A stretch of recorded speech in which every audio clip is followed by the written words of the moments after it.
Hello, listeners. This week we have my talk from the Human Unicorn podcast hosted by my friend, entrepreneur Nihal Mehta. We get into fun campaign stories, the looming disruption of AI, and much, much more. I hope you enjoy the conversation. My mission is to try and do as much as I can to improve the human condition. And if you were to make a list of people who could improve the human condition, I think I'm on the list. I don't know where I am on the list. It's like Number 7. I mean, if I was number 7, that'd be dope. But I'm on the list, and now I have to do my damnedest to make it happen. Because if you don't, then you're shirking.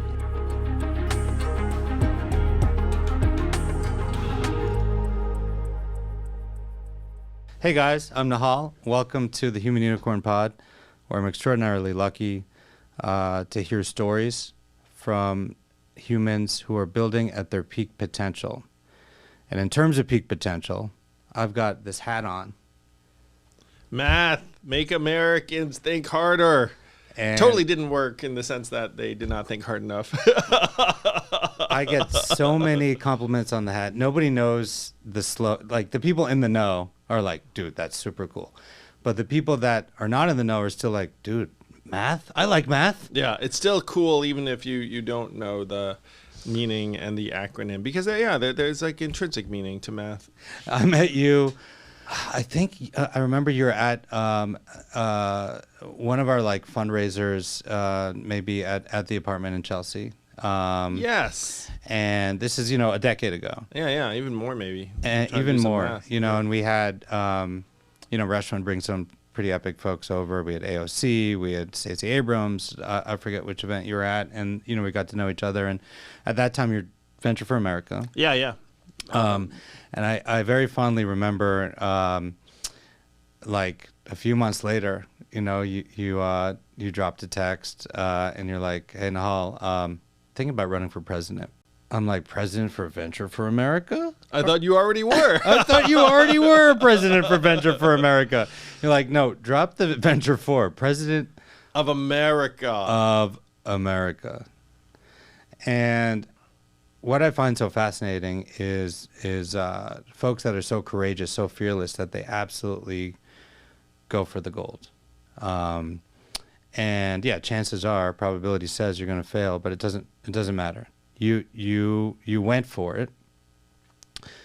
And all of a sudden, we watched your Twitter account go from, 5,000 followers to over 2 million, and you have millions of fans and friends all over the country now. Worldwide even. Yeah, it's true. I get love in other parts of the world, which is very touching. Let's talk about that a little bit. Yeah, I would love to. Sure. You were talking about Iowa. Yeah. Been to Iowa, which is Nihal's home state, 25 times that I can recall, so it might be higher.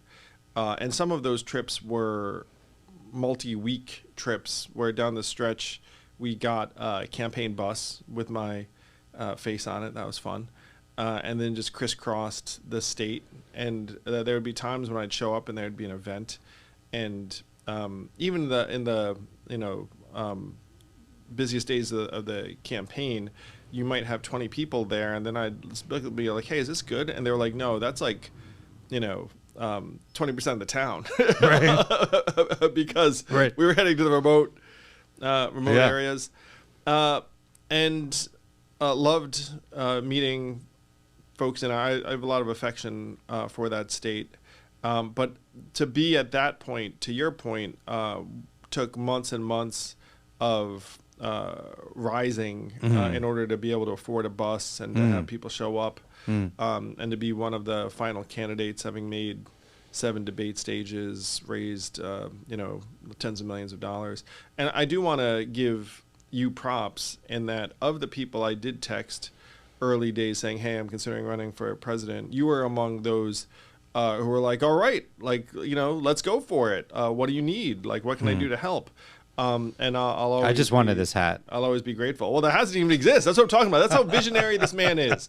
Entrepreneurs, if you want someone who will believe in you before anything actually has come together, Nihal is one of those people because the Yang campaign was, just a twinkle in my eye, and he got behind me because we're friends and he believed in the vision. And so if he believes in your vision, he can make it real because he helped make the campaign real. As long as you have a good swag, that's all you need. Yeah, so hear that next. So have some high quality swag. You met some extraordinary people on your campaign, and tell us about Dave Chappelle. Yeah, so that was a lot of fun in the sense that, I've been a Chappelle fan since I can remember. Chappelle's show originally, you name it, the racial draft, the R. Kelly skit, the Prince skit. Anyone who's a Chappelle, Eli is nodding. And so my campaign gets a message from his wife saying, "Hey, I'm Dave Chappelle's wife. Dave would like to meet Andrew." And then my campaign manager, Zach, comes to me and is like, "We don't know if this is real." Someone who says they're Dave Chappelle's wife says that Dave wants to meet you. So we're going to set aside an hour in Los Angeles. Shout out to Zach, by the way. Oh, yeah. My campaign manager, he's close friend. Epic. And you guys make a great team. But anyway, sorry, go on. Yeah, it's probably another lesson here in that Andrew Yang became a household name in large part because of Zach Grauman running the campaign and making it happen. Big coat guy, to those of you who are insiders. So Dave Chappelle does show up in L.A. Wow. And this is the first time you met him. Yeah, first time. I mean, the last time I'd seen him, I was in Radio City Music Hall as a fan, attending like a comedy show with my brother.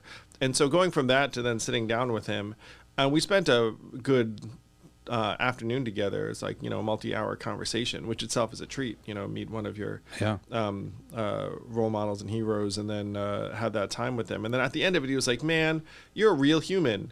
I'm going to get behind you." And I was like, "Oh, thanks, Dave. That would mean a lot." And you don't know what that means because celebrities say shit and then sometimes, it's real, sometimes it's not real. But then Dave shows up in Iowa. Yeah, he went to shows bat up in South Carolina, performs multiple shows, introduces me, donates all of the money made from those events, which I want to say it was like 6 figures, to a PAC that's associated with the campaign. Amazing. We filmed videos together where he was like, "I'm Chris Tucker," and I was like, "I'm Jackie Chan. It's rush hour in America, and we should get out to vote, Iowa." So it was a massive shot in the arm for certainly my team and everyone else, but at that point too, that there were other figures that had endorsed me, but I will say that not many of them just decided to spend days in Iowa with their team and the whole thing. Yeah. It's something I'm still blown away by, and I'm happy to say that me and Dave remain friends to this day. I saw him just a couple weeks ago when he was hosting SNL, and our wives are friends too. Amazing. Dave Chappelle's wife's Asian, by the way. I just want to throw that out. Anyway, nice. Nice. Elaine, love you. Nice. Dave, New Yorker too. Yeah. Dave, if you're listening, we'd love you on the pod.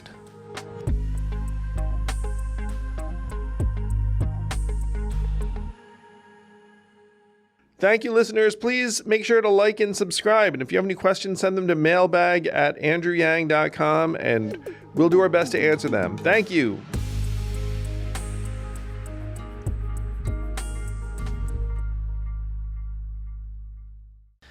How were you able to maintain that level of energy? Like, is it, are you just an energetic fellow?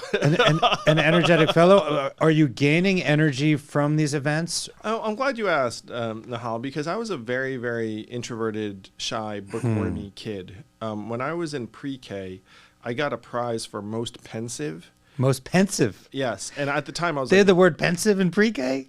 What pre-K did you go to? No, dude, I didn't know what the word meant. And so I turned around and was like, what is the most pensive that's a good pre-K school award mean? Yeah. And they were like, "Oh, most thoughtful," which I then realized translated to Introvert. most quiet. Right. Like, because I probably didn't say a word. I was just Right. like sitting there as for him, and being like, "Oh," and they're like, "What do we give that kid?" It's like, "Oh, most thoughtful." You were sitting there plotting your run for president of the United States. Yeah, clearly. Well, so I can demonstrate that I had no designs on running for office. Yeah.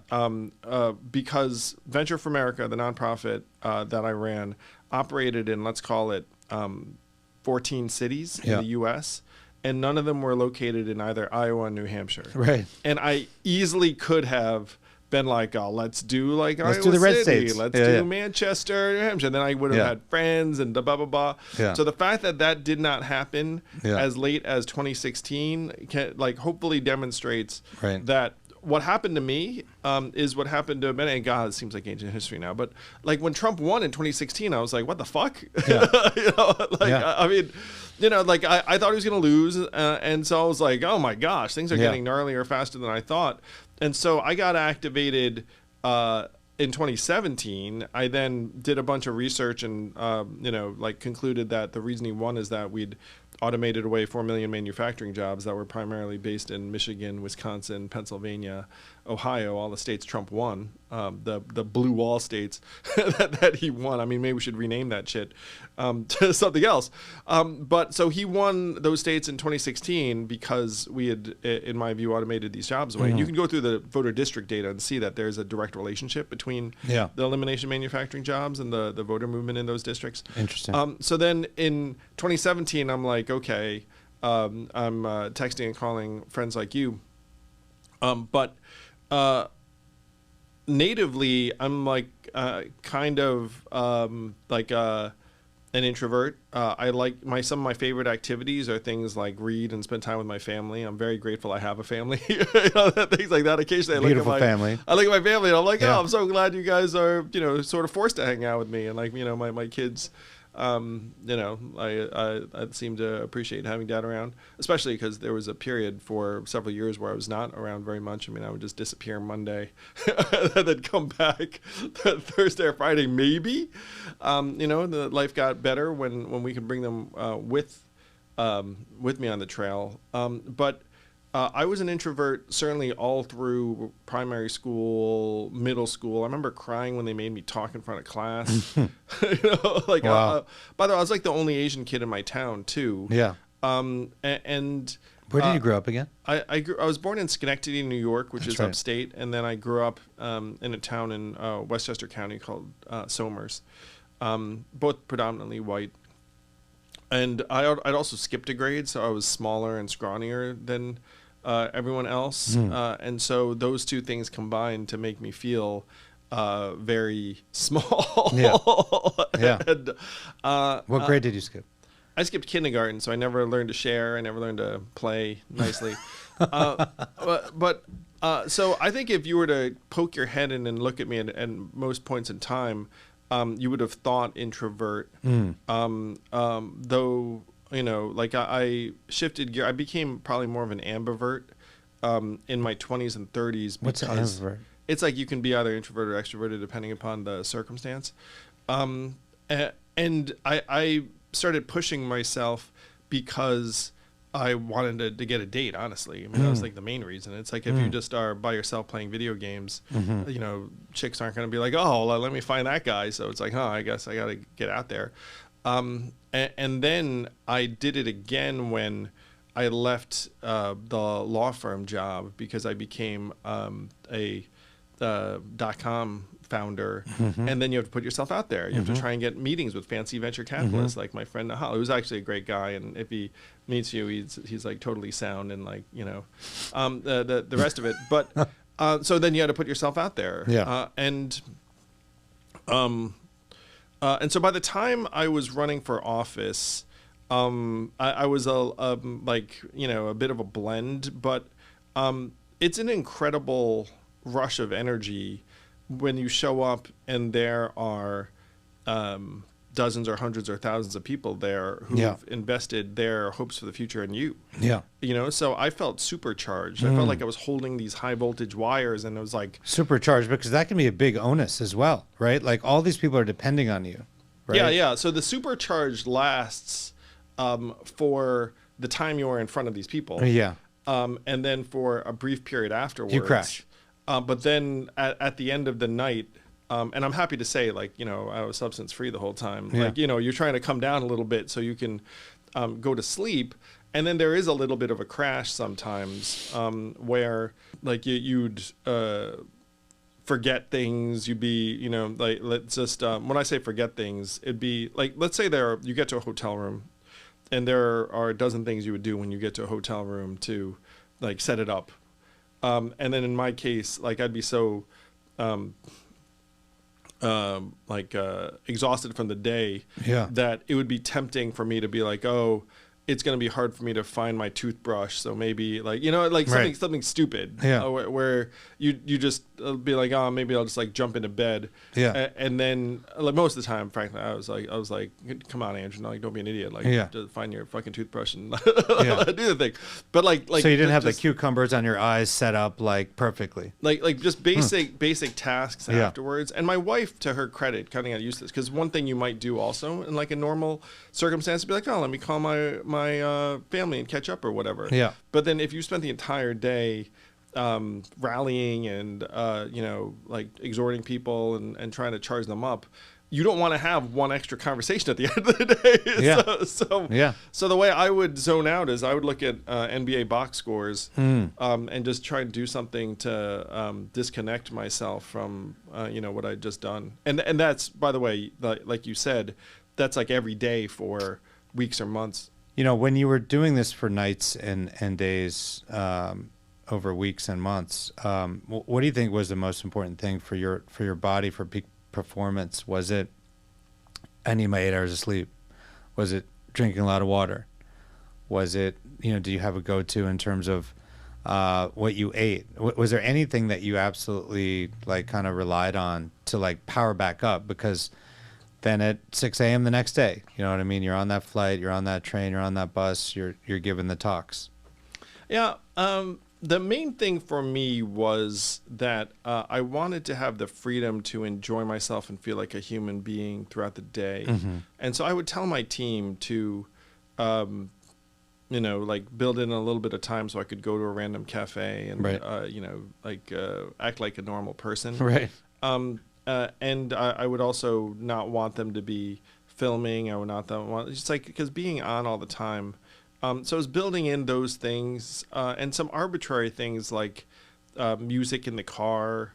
So when you're in the car at that time too, I should be calling people for money, honestly. And, and then that was part of it too. I was like, let's have stretches of this thing where I don't have to do call time or some bullshit. Right. Let's just, like, play some music, act like people on a road trip, and try and like maintain some semblance of humanity. Yeah. And have a good time. Like humor, music, those things tended to help me. I wish I'd exercised more on the trail. It was very hard to exercise. You don't really get sleep in that way. You don't get sleep. The problem is that they'll book you media appearances early in the morning, right? And you probably had something fairly late at night, right? Though one thing I will say did happen on the trail. I don't want to make it seem like a party at like Chappelle's house. I mean, that'd be a very good. Though I will say too, it's like I mean, there would be like some fun events or whatnot some of the times, and but one thing that did happen multiple times on the trail, and this is an example of something that would keep me going. Check it out. Yeah, you do some house party in New Hampshire. It's 7:30 p.m. It's over at like 9 p.m. You've got your team around you, and then there are no more events to do at 9 p.m. So you're gonna go to the Airbnb or the hotel or whatnot. But I would look at my team and say, do you guys want to see Joker? And I, as the candidate, was the only person who could say that, because if anyone on the team was like, you guys want to see Joker, then they're slackers. Right. They're lame, But if the candidate says it, then everyone's like, I actually do want to see Joker.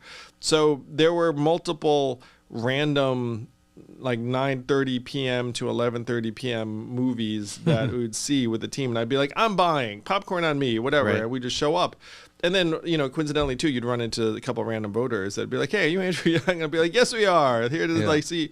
So you'd get in like a couple of things randomly, and then the funny thing is, I'd be talking to my wife later, and she'd be like, "Oh, I want to see this movie." I'd be like, "Yeah, I saw it. I saw it in New Hampshire while I was up there campaigning." Yeah. So things like that would help keep me going. And I look back very, very positively on the presidential, even though it was a lot of work, very arduous, a lot of time for the family. What does that say about me? But like, I look back on it very fondly. And if you were part of the Yang Gang, thank you.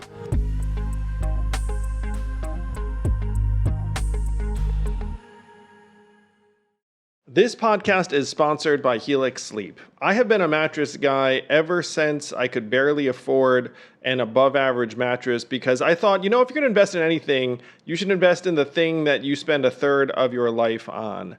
With Helix Sleep, I took a personalized sleep quiz, found I needed a Dawn firm mattress, and it has been a game changer, not just for me, but for the entire family, which is weird because my kids didn't take the quiz, they don't like tests, and yet they seek out our Helix Sleep mattress more than anything else in the house. Don't take my word for it. GQ, Wired. Can you imagine being someone who actually tests mattresses? What a job. Go to helixsleep.com/yang for the spring savings event. Go to helixsleep.com/yang for 20% off site-wide.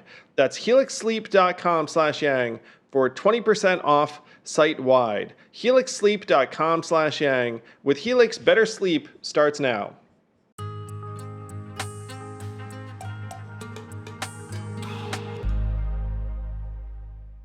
One of the things I remember you were very early on was the vision of AI disrupting jobs. Yeah. And your concept, this is now 8 years ago of UBI, and your vision of that and how that really comes to fruition after AI has disrupted so many jobs.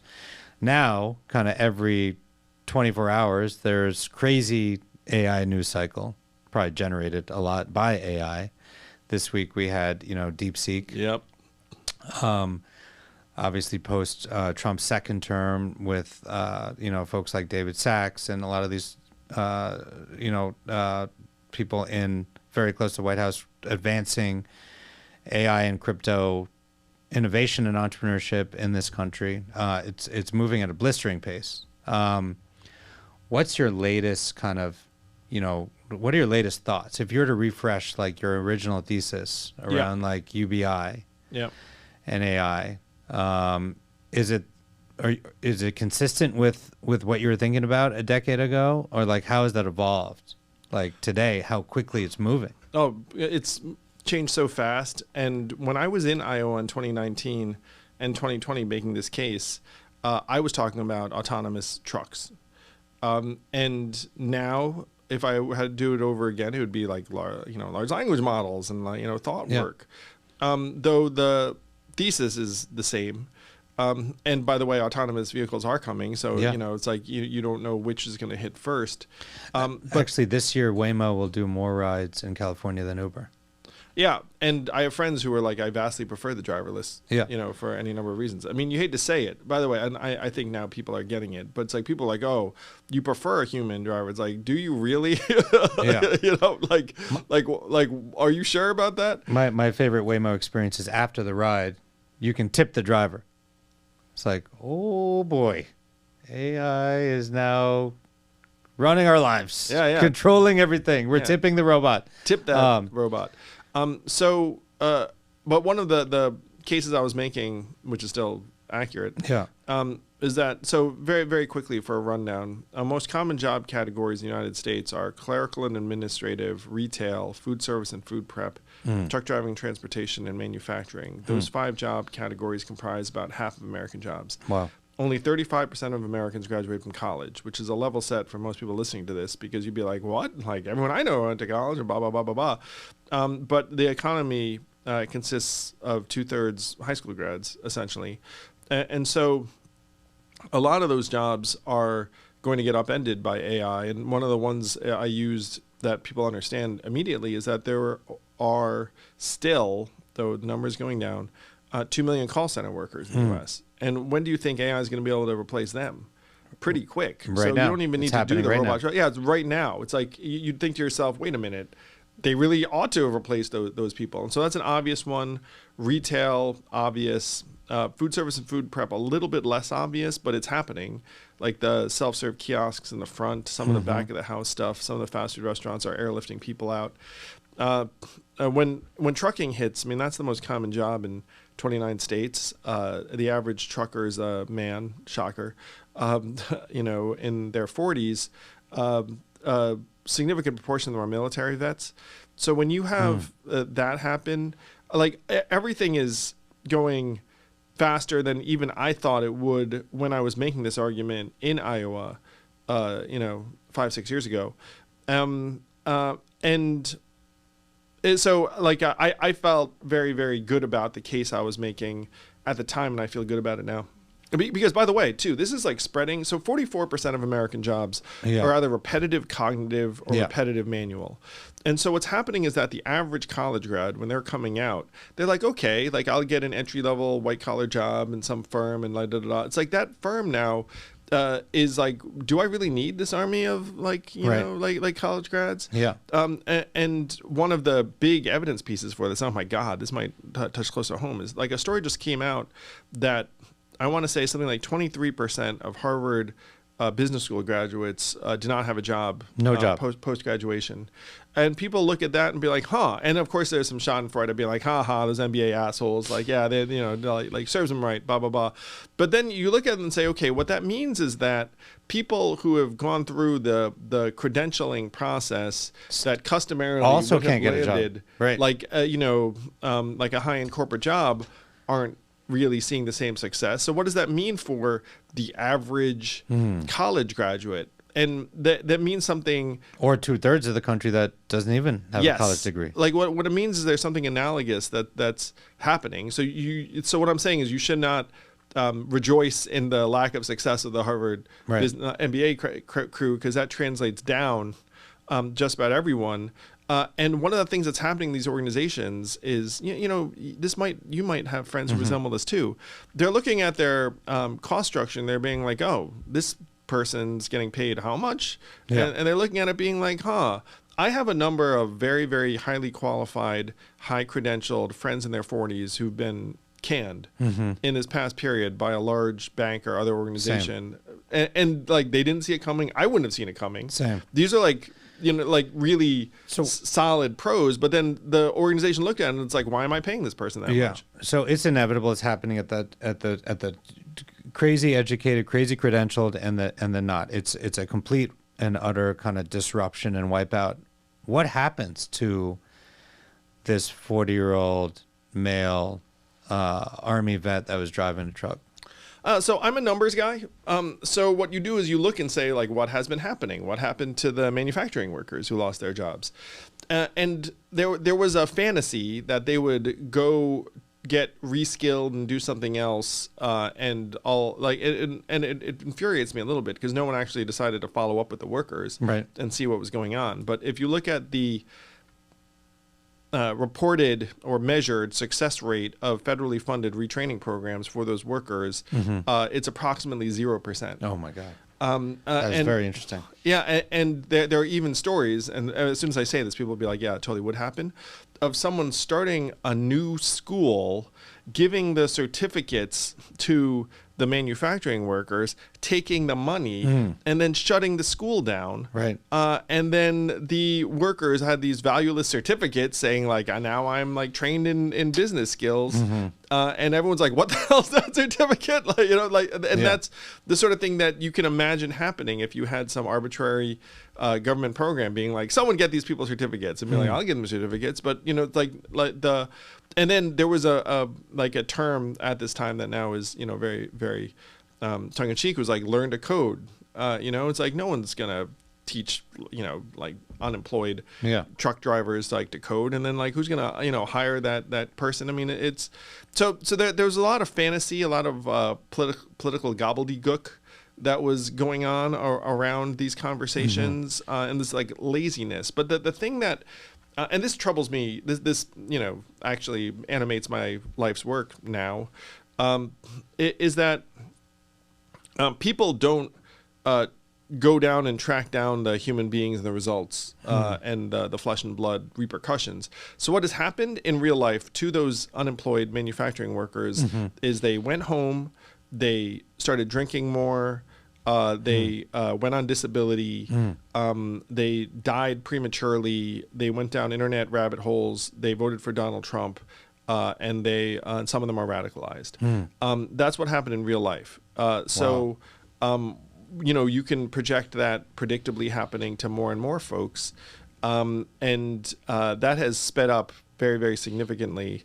One thing, so you and I, when we talked a little while ago, you were like, hey, nice job at TED, the TED Talk that I gave on how to fix American politics, which was ranked choice. Yeah, it was the number 7 TED Talk of 2024. Congratulations to me. But what was the number 1 TED Talk of last year? Scott Galloway's Why Young People Are Fucked in America Financially. And so they're he's right. I mean, we are leaving more and more people with a bill of goods.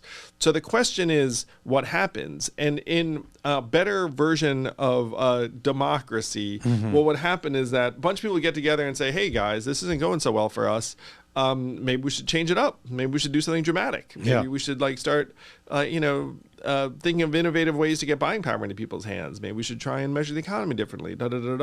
Instead, you have this reflexive anti-institutional bent and this very, very unrepresentative two-party system where it's and so everything is getting filtered but in our political industrial complex so that the real solutions are being pushed aside, and then what we're being offered instead is stuff that will make a certain segment of us feel really good and then another segment of us feel really bad. Right.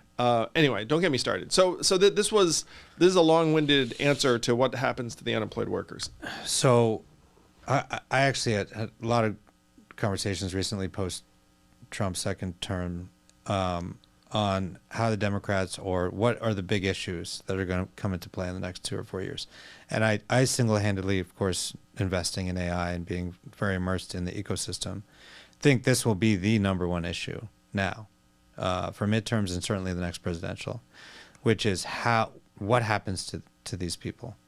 How do we make sure they don't fall into that internet rabbit hole, to alcoholism, to hopelessness? What do we do? It's not retraining.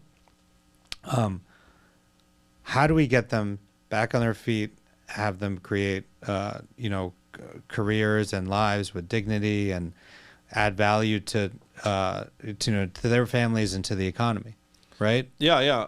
But I do want to say that even though that's a very, very real scenario for a significant body of people, if you look at the number of young Americans who are doing things like moving out of the house, getting married, starting a family, buying a home, all of those things are trending downwards too. So you don't even need to be hey, don't become a radicalized,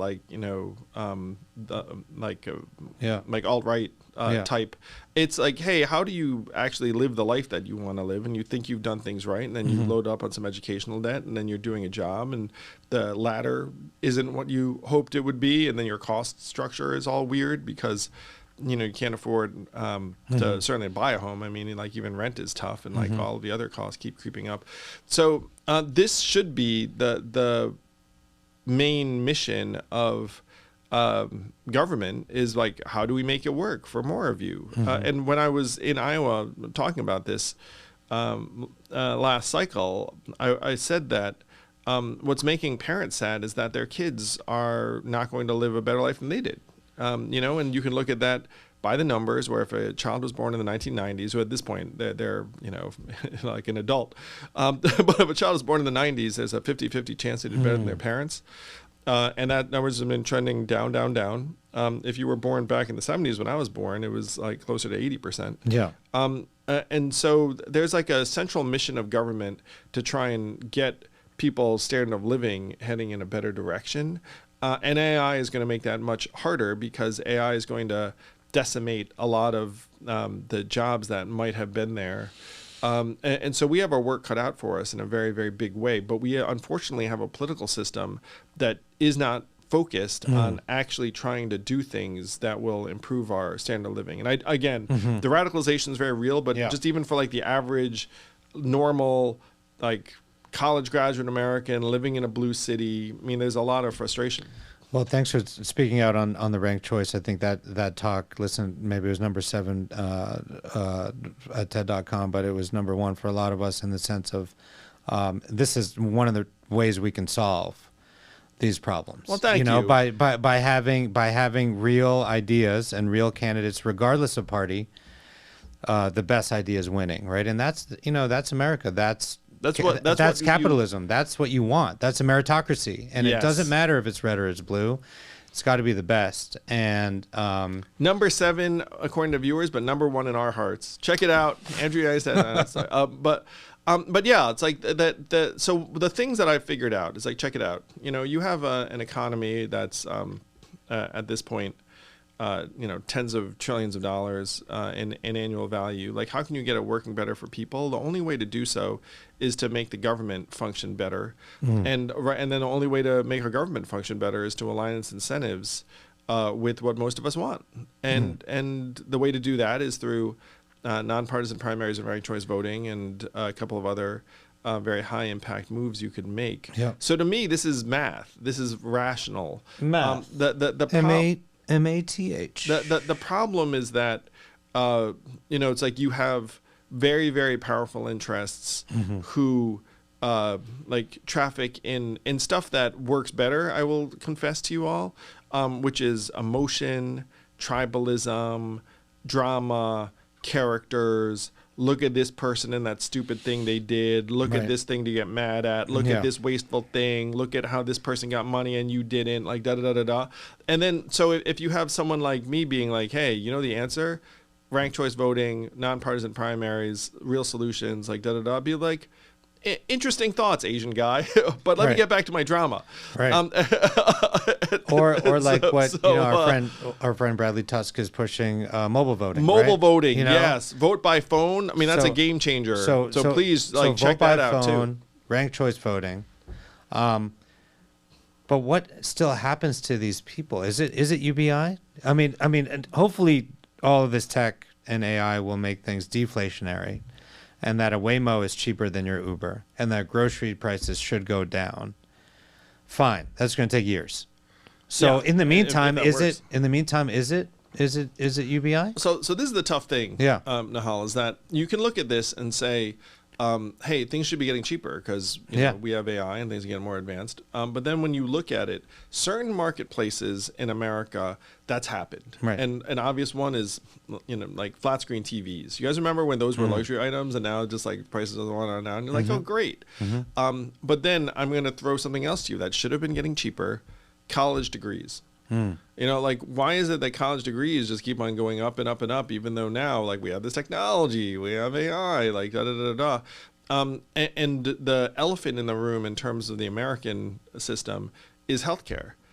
AI should make healthcare cheaper. Healthcare is not getting any cheaper. They just keep jacking up the prices. Insurance gets more and more expensive.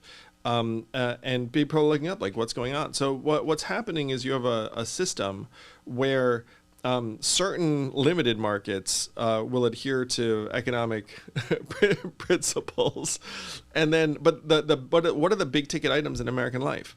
Housing, healthcare, education. What's happened to all of those costs? And childcare. I'll put it in there for sure. If you have children, and so all of those staples are going up and up. And so if I can make your media cheaper and your electronics cheaper, people are like, okay, but that's like a smidgen of my budget. Like, you're making the staples harder and harder to come by because those markets aren't functioning properly. And so you have now an appetite for a sledgehammer like Donald Trump to come in and be like, guys, it's not working, and prices are too high, like, I'm gonna fix it. And and then they're already coming out being like, I don't know if I can actually get your grocery prices lower. Like, it turns out that was just but the frustration in American life is born of the fact they're looking up being like, wait a minute, like how the hell did can I not afford my kids' college? How the hell can I not afford health insurance?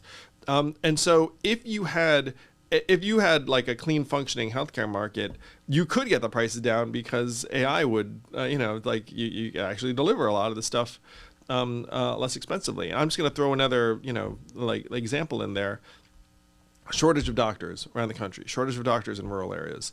What is the obvious thing to do? Train more doctors. I'm Asian, so I can tell you there's no shortage of Asian kids who would like sign up to be doctors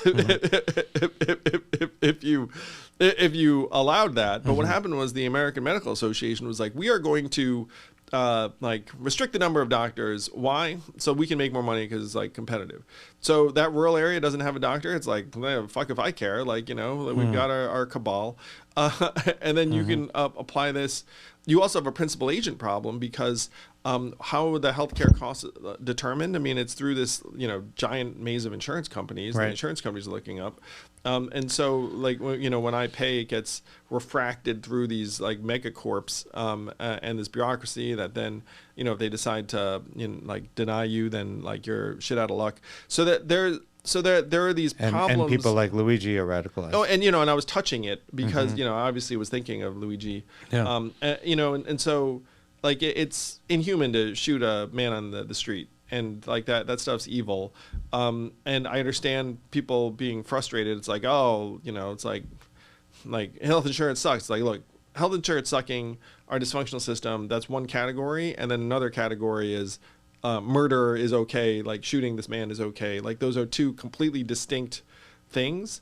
I can be with you on like our system is like deeply messed up. And there are things we could do, but this is my point, is that if you say something like AI is going to be deflationary, you're going to be right in certain domains and not right in others. And the ones that you want to be right in are the big ones.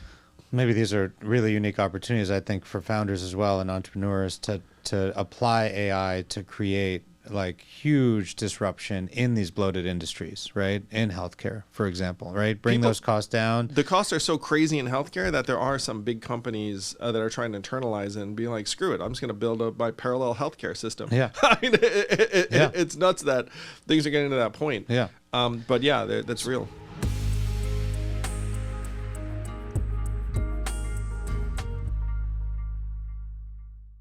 Have you made a New Year's resolution that's related to eating healthier, being a little bit more fit, losing a little bit of weight? Well, have I got great news for you. Factor meals can help you actually achieve that goal. Imagine fully prepared meals sent to you fresh. I'm good at a lot of things, I will confess, but I'm really crappy at cooking. And Factor makes it so that you can have a completely delicious, awesome meal in the comfort of your own home that's healthy, it's good for you. You know when you eat something and you know it's healthy? That's the experience with Factor. When I ordered it, the Nona's Bolognese, the mustard chicken, they hit the spot. They're quick, they're convenient, they get the job done, and then some. Eat smart with Factor. Get started at factormeals.com/factorpodcast and use code FACTORPODCAST to get 50% off your first box plus free shipping.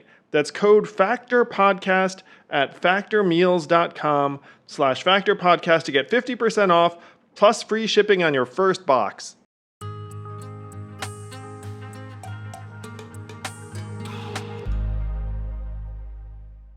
So hopefully those industries will eventually be deflationary. But how's a man still making a buck if they have no jobs? Yeah. So this is the bind we're in. And do I think that UBI is inevitable? Yes, I do. Do I think that UBI should get dragged forward as quickly as possible? Yes, I do.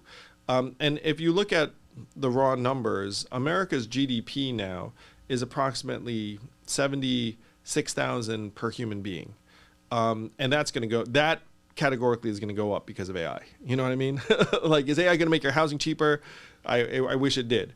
But is GDP going to go up? Hell yeah, because it's going to make all the corporations more efficient. It's going to allocate resources more efficiently. It's going to reduce like a lot of time spent.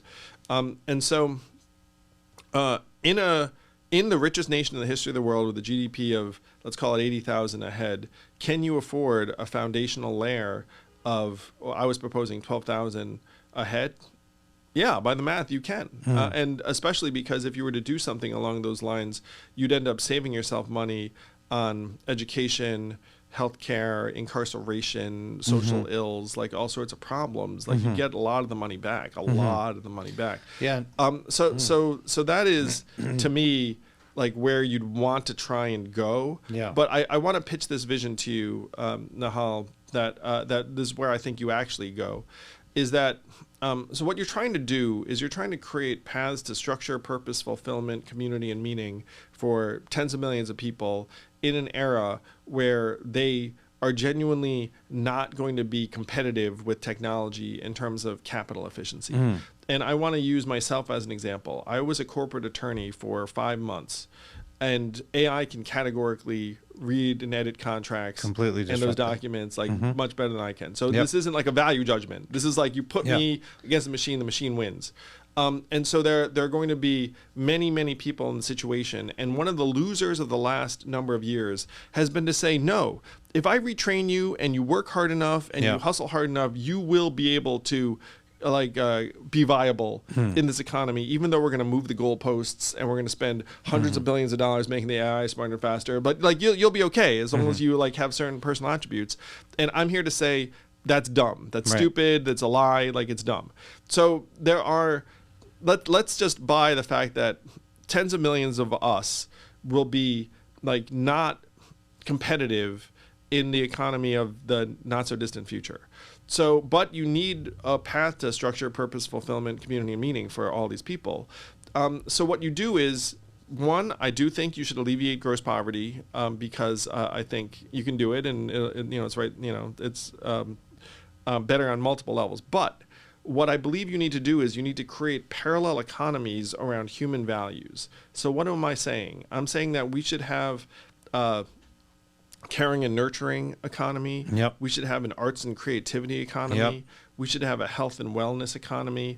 And we should have people making money in these other dimensions and then having this other currency that you can then convert. You could trade it for dollars if you wanted, and you could have these different dimensions of value. And maybe it's because I was a geek as a kid. I played a lot of Dungeons and Dragons. There were like character classes and the rest of it. But if you go to your logical conclusions, which is like, okay, AI is going to spike to a point where it's like, well, what are all these people going to do? And you're going to look around being like, hey, like just on a pure competitiveness, it doesn't matter. But like the economy is our invention. We can do whatever we want. We're the richest society. So like, why don't we make it so that if someone is like my wife, one of our boys autistic, like if you're the parent of an autistic child and you are caring for that person, then you can get like rewarded in like this caring currency. And then the caring currency you can then use to go to the concert, go to the museum. You can like, and by the way, various companies too would love to redeem. And then and then you can build different forms of measurement of value. It's a multivariate, human-centered economy. It's our only way out, in my opinion. Yeah, I really like what you're saying around the human-centered economy in the sense of, distinct properties that are unique to humans that will never be disrupted, or at least the last thing to be disrupted by machines and AI. Those should be given the most value. And so, for example, caring for our sick, caring for our elderly, caring for our kids, like those jobs, the value attributed to those jobs will increase over time, because these are things that people don't want machines doing. Well, you would want the value to increase, but then natively, if you look at it, just to be blunt, let's say like I want to care for an old person. What is the market value of that activity at? Depends if the old person's rich. If the old person's rich, then they can pay me to like hang out by their bed and I'll do whatever. If it's a poor old person, no value. So what you have to do is you have to create dimensions where it's like, maybe we should care about the old person who's not like able to just pay out of pocket for like, an army of caregivers or whatnot. But natively, like the value that's attributed to it is going to not be there. And so as a society, you can be like, look, and so one dimension is like, maybe we should pay you. And what I'm saying is we should pay you in this new currency, and then allow people to live fulfilling, meaningful lives on various currencies that map to the activity that in pursuit that they most naturally love. And one thing I'm going to use as an example, just to throw it out there because some of you... Is the currency Ethereum or Solana? But yeah, you can use it. And this is the only way. And by the way, if you want to dig into this idea, there is a Freakonomics episode that I did last fall on something called time banking. So I think if you just look up Freakonomics time banking, where you go into, because time banking is an early version of this human-centered economy. But the one I'm going to use that people will understand, I think. So we're in this recording studio. Artists. Like there are a lot of people who would love to pursue art in various forms. Being an artist probably has never been harder in terms of the economics, as far as I can tell. Like if you were a recording artist like a million years ago, you'd like sell albums, make a CD. Like now, who the hell knows? You get paid like a fraction of a cent for like a listen. For a stream. And so if you can imagine. Like every time I listen to something or wanted to reward a musician I like, you like send them some of this arts currency. It's essentially like a micropayments version based upon our attention, and then then they can take this currency and then use it in various ways. I think that's an example some people can understand, because a lot of people want to be able to produce art and create as a living, but we're very quickly reaching a point where that's going to be something that is out of reach for a lot of people. Yeah. No, it's fascinating. But we share that vision in that,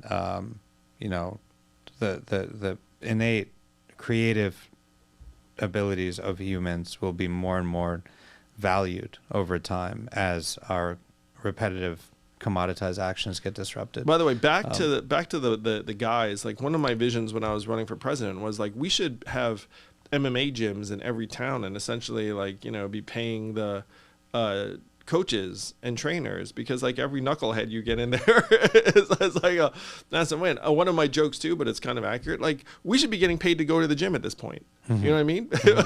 Because of the positive externalities and everything else. Like you can imagine the class of people. And again, this is sort of true in rich areas where like, you have trainers and the rest of it in rich areas? Sure. and then you go to these other areas and frankly, like some of the other areas would benefit even more from some of these pursuits and having people manage their stress in various ways and like all this stuff.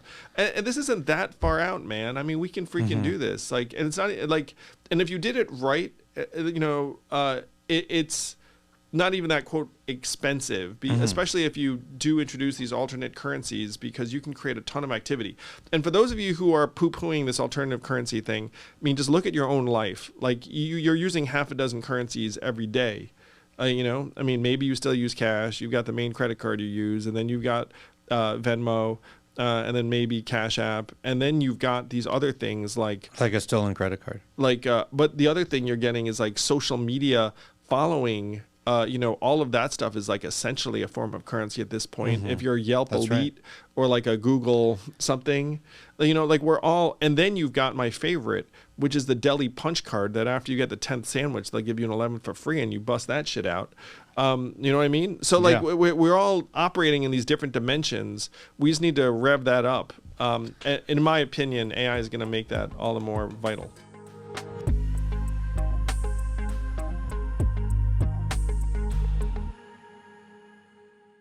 This podcast is sponsored by ExpressVPN.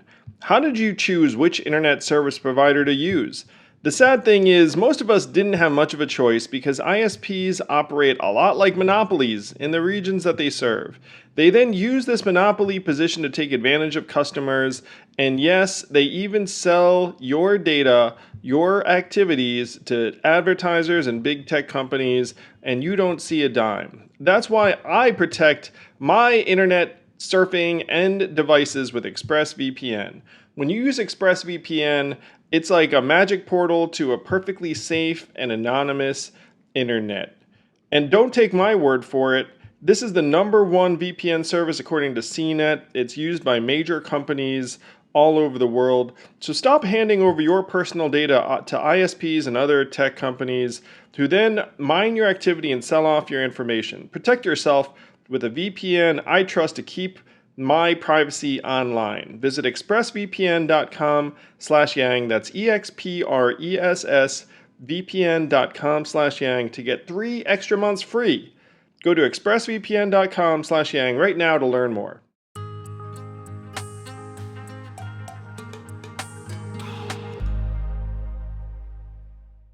Well, I'm glad we basically solved all the problems of the world today in 1 hour. So thanks, Andrew. I got some rapid fire for please. you. So what was your big break? You ran for president, Venture for America, .com entrepreneur, Venture for America, ran for president, ran for mayor, starting a new company that I'm excited to be part of. I'll come back and talk about it later. Yeah, that'd be amazing. I know it's still early and stealth. What was your big break? Two things popped to mind for me, Nihal. Number one is me and my wife, and you can relate to this. But so when I was single, I was always uneasy and insecure, and if a girl didn't like me, I'd be like, oh, it's because I'm not successful enough, and then I'd get down on myself, and then I'd go to the gym and get mad. This is some of the things I would do. But then met Evelyn when I was actually, I will say these two things clicked, and it's probably not a coincidence. So I got an opportunity that was a good fit for me, where the founder of this education company needed a CEO, and then brought me on, and we became business partners. And then 6 months in, or 8 months in, or whatever the timing was, I meet my future wife. And it's partially because all of a sudden I'm steadier and in a place where it's okay, I can deliver. And, I wasn't getting paid the, sun and the moon or whatever. But you have the confidence, and people can sense that confidence. Yes. And so those were my two big breaks that happened the same year. Getting that job and meeting Evelyn. Amazing. Because that company then ended up getting acquired by a public company a few years later. And then I was like, oh, what can I do next? I'm super powered. And then... but it wouldn't have happened without Zeke having confidence in me. What was your biggest challenge? So I certainly had my share of internal demons throughout my adolescence and 20s. So I think about that. And then when I met Evelyn and became head of Manhattan Prep, then, it's my challenges became, for the most part, external. I will share that my first 15 months as a father were very, very, very difficult. So difficult that I thought my soul was going to break. And for anyone who out there who can relate to that, but we had a difficult child, and there's just so much stress in the house.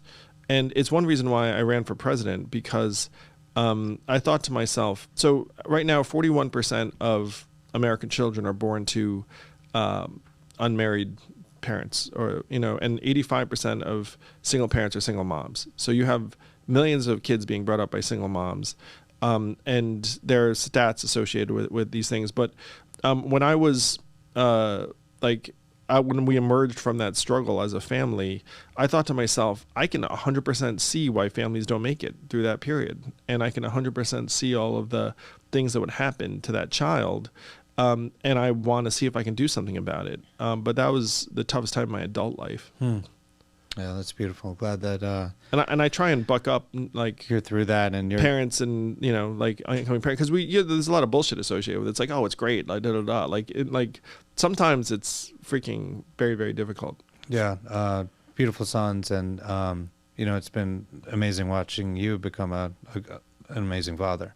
So well, that's part of it too. One of my things when I was running for president was we should just have free marriage counseling for anyone who wants it, because there's no value associated with it, but there's a lot of value destruction if a family breaks up. Well, this is why one of the reasons the birth rate is plummeting. Yes, and I'm someone who thinks that falling in love, having a family, having kids is awesome. And if we put more people in position to do it, we should. and it's one of the great failings of this era where, and this isn't just an American thing, by the way, you can look around the world, but it's like we're creating a much less optimistic environment for young people to be able to achieve their dreams. And for, I'm saying, like, a lot of them, that includes their personal life. It certainly was in my case. I mean, when I was growing up, I think my biggest insecurities were around, like, am I going to find a partner, et cetera, et cetera. Mm-hmm. I like free marriage counseling. Not by AI, by humans, please. Hey, if you want AI, sure. I mean, shit. Yeah. Oh, because believe it or not, there's some people that prefer that shit. Right, that's true. Here's the money question, the Moneyball question. Why are you, Andrew Yang, on this planet? Well, because my parents got busy, in the early 70s. Now, wow. Yeah, indeed. That's what I was like.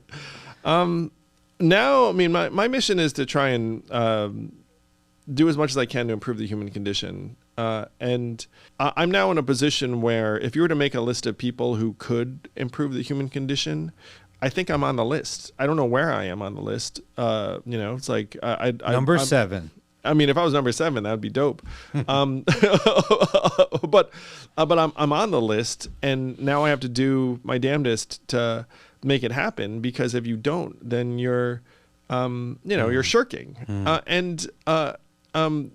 wasn't that young when you and I first became friends, but one thing I remind myself all the time, and you might have the same conversation with yourself, is that if young me could see me now, they'd be blown away. They'd be stoked. Yeah. And then it would be like, okay, then current day me better fucking max it out, because I don't know how spiritual you are in terms of, like, were we destined to be, like, in the seat or whatever, but if you were to map out X thousand outcomes for me, like, I know I'm on, like, the extreme, like, positive end of the tail. You know what I mean? Like there is, like, some version where like all sorts of things don't happen.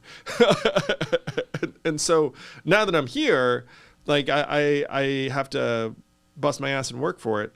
So that's why I'm here, trying to improve the human condition. If anyone wants to help me improve the human condition, like, please do come on over. Come on over. It's great. You get quality swag. Quality math hats.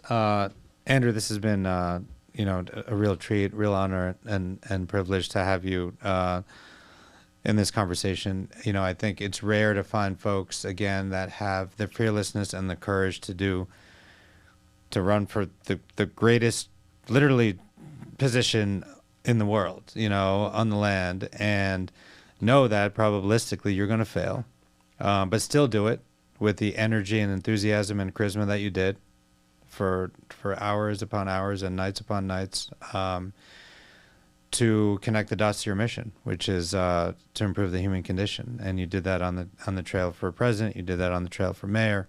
You're doing that now with your new company. So anyway, really proud to be your friend and to be in your orbit. And, thank you for your service. And it's still early days. It's going to be, we got Terminator 2 coming up, like man versus machine. So we're going to need you on Team Human. You're going to need you on Team Human here. All right. I've definitely raised my hand for Team Human.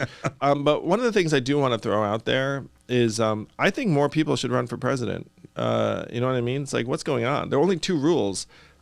Natural born U.S. citizen and 35 years and only 2 rules, guys. So, it's like, if anyone wants to head down that direction, you can find me. I mean, I actually do periodically get those sorts of things. But one of the things I confess to people, it's like, when I decided to run for president, did I think I was going to win? Probabilistically, no. Right. It's like that there was never like a 50.1% chance of that happening. But did I think there was a real chance that I could accelerate the end of poverty? Did I think that I could get people to understand the 4th Industrial Revolution? Did I think I could mainstream UBI? Yeah, I thought so. If I, worked my heart out. And the fact that we did those things in many respects, like, I'm immensely proud of. And again, thank you to everyone who helped, and thank you, Nihal. But now, it's 2025, and the problems are very much with us. And so we have to keep doing everything we can. J.D. Vance getting elected in 28?